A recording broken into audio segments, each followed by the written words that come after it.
Bonjour les élèves de EB3, comment allez-vous? Aujourd'hui, on va prendre la deuxième leçon de lecture, c'est Mademoiselle. Mettez devant vous le livre des lectures et ouvrir à la page 16 et 17.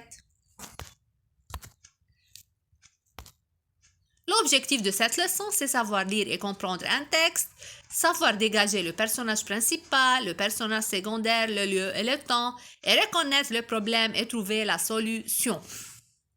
Mademoiselle, c'est le titre. Comme vous voyez, moi, je viens de faire un petit résumé de cette première page. Dans notre petit village perdu dans la montagne, où en hiver il fait très froid, il n'y a qu'une seule toute petite école avec une seule classe. Donc, il s'agit de quoi? De l'hiver, où se passe l'histoire dans un petit village.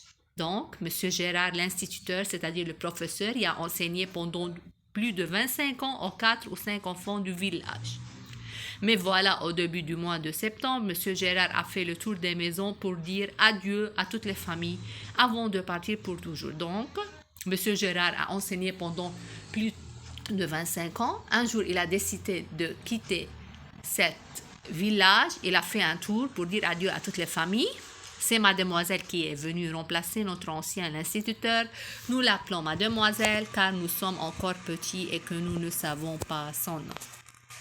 Elle est gentille, Mademoiselle, avec son large sourire, son petit chignon tout rond planté tout en haut de sa tête et ses petites lunettes. Donc, Mademoiselle, elle est gentille, elle avait un large sourire, elle avait un chignon dans sa tête et elle porte des petites lunettes. Autour du texte, qui dit nous dans ce récit?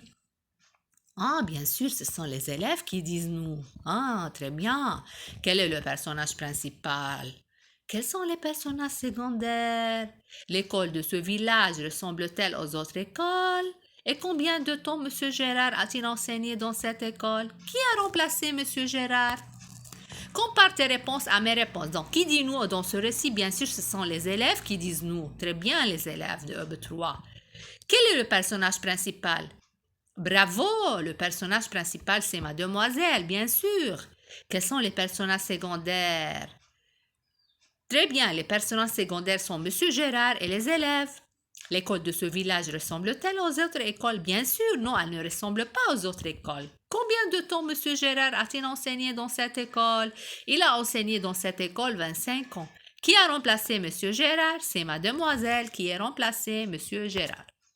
Maintenant, les lexiques. Qu'est-ce que dit l'instituteur? C'est le professeur, c'est l'enseignant, c'est lui qui enseigne. C'est l'instituteur pour l'homme, au masculin, mais au féminin, c'est l'institutrice. Hein? Vieux, c'est quelqu'un qui est âgé. Fâché, c'est triste, n'est pas content. Ravi, c'est content, heureux. On va trouver les antonymes. Quel est le contraire de petit? Très bien, c'est grand. Large, on dit étroite. Hein? On dit, il a un front large, il avait un front qui est étroit. Toujours, c'est jamais, et ravi, le contraire, c'est triste. J'espère que vous avez trouvé cette leçon facile. À bientôt, mes chers, et au revoir.